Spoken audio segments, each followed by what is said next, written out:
നമസ്കാരം.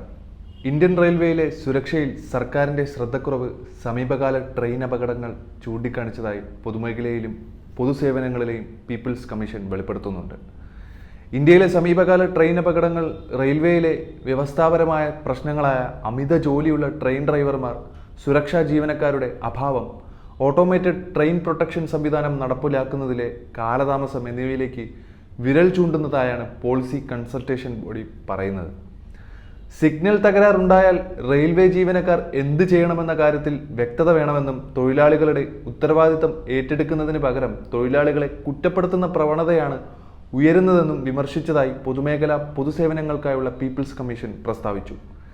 സിഗ്നലിംഗ് പിശകുകളോ തകരാറുള്ള സിഗ്നലുകളോ കഴിഞ്ഞ വർഷം മുതൽ 3 വലിയ ട്രെയിൻ അപകടങ്ങൾക്ക് കാരണമായത് ജൂൺ 17-ന് പശ്ചിമ ബംഗാളിൽ കാഞ്ചൻജംഗ എക്സ്പ്രസും ഗുഡ്സ് ട്രെയിനും തമ്മിൽ കൂട്ടിയിടിച്ച് 10 പേരുടെ മരണത്തിനിടയാക്കിയതാണ് ഏറ്റവും പുതിയതായി വന്ന അപകടം.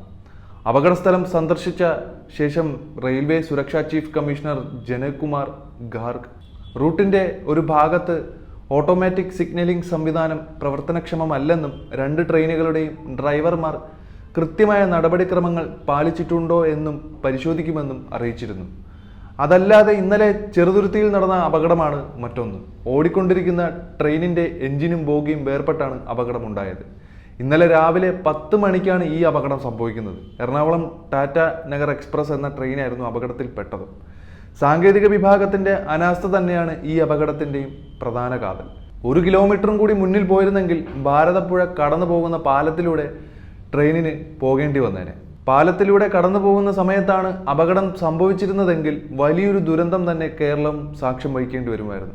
ഒക്ടോബറിൽ ആന്ധ്രാപ്രദേശിൽ നടന്ന മറ്റൊരു മാരകമായ ട്രെയിൻ കൂട്ടിയിടിയെ തുടർന്നുള്ള പ്രാഥമിക അന്വേഷണത്തിൽ ഉൾപ്പെട്ട ട്രെയിനുകളിലൊന്ന് നിർത്താതെ പോയതും പിന്നീട് സാവധാനത്തിൽ ഒരു വികലമായ ഓട്ടോമാറ്റിക് സിഗ്നലിലൂടെ മുന്നോട്ട് പോയതുമായ ഒരു അപകടവുമുണ്ട്.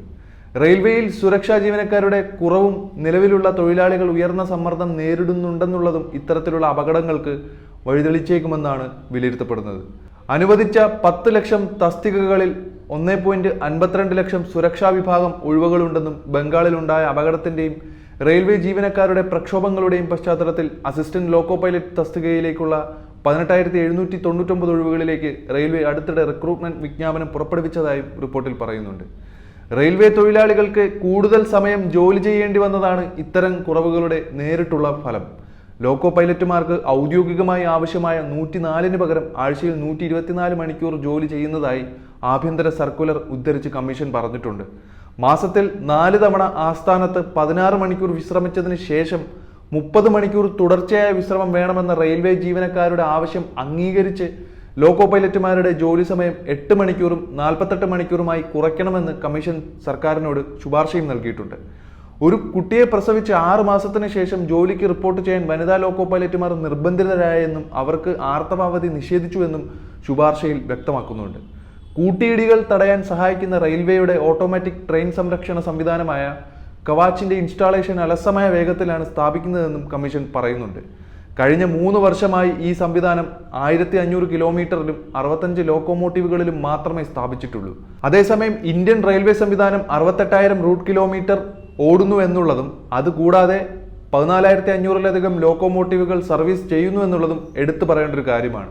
റെയിൽവേയുടെ ബജറ്റിന്റെ ഒരു ചെറിയ അംശം മാത്രമേ അതിന്റെ മുഴുവൻ ശൃംഖലയും കവാച്ചിൽ ഉൾക്കൊള്ളിക്കുകയുള്ളൂ. എന്നാൽ അതിന്റെ നിലവിലെ ഇൻസ്റ്റാളേഷൻ വേഗതയുടെ ഉദാരമായ കണക്കുകൂട്ടലിൽ പോലും ഇതിന് കുറഞ്ഞത് 46 വർഷമെങ്കിലും എടുക്കും.